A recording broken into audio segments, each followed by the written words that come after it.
Hello 大家好សួស្តីអ្នកទាំងអស់គ្នាវីដេអូមុនគឺយើងបានសិក្សាអំពី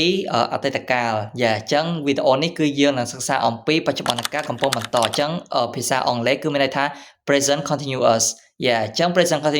continuous នៅក្នុងភាសាអញ្ចឹងគឺ在បកប្រែថាកំពុងមានន័យថាសកម្មភាពនឹងកំពុងបន្តធ្វើអីមួយអញ្ចឹងទៅឧទាហរណ៍ថា我在看书看书បកប្រែថាមើលសៀវភៅអញ្ចឹងមានន័យថាខ្ញុំកំពុងមើលសៀវភៅចឹងចូលឧទាហរណ៍ទី2他在写字写បកប្រែថាសរសេរ字បកប្រែថាអក្សរអញ្ចឹងមានន័យថាគាត់កំពុងសរសេរអក្សរអូខេអញ្ចឹងយើងចូលឧទាហរណ៍ទី3他们在做饭他们在做饭也做饭บកប្រែថាដាំបាយអញ្ចឹងឬក៏ធ្វើម្ហូបអញ្ចឹង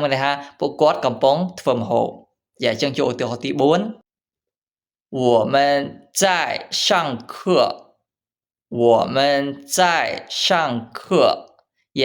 上课บកប្រែថាចូលរៀនអញ្ចឹងមានន័យថាពួកយើងកំពុងចូលរៀនអញ្ចឹងចូលឧទាហរណ៍ទី5ថាម在跑步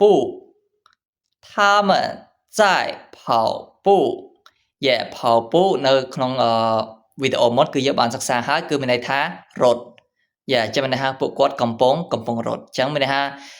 在យើងប្រើពាក្យ在ហ្នឹងគឺមានន័យថារត់អញ្ចឹងមានន័យថាសកម្មភាពហ្នឹងគឺកំពុងបន្តធ្វើសកម្មភាពអ្វីមួយអញ្ចឹងគឺយើងប្រើពាក្យ在ហ្នឹងបានអញ្ចឹងវីដេអូក្នុងថ្ងៃនេះគឺមានតែប៉ុណ្្នឹងទេហើយចំពោះចង្អុលរបស់បងប្អូនអ្នកទាំងអស់គ្នាខមមិនបានហើយយើងនឹងជួបគ្នានៅវីដេអូក្រោយបាយបាយ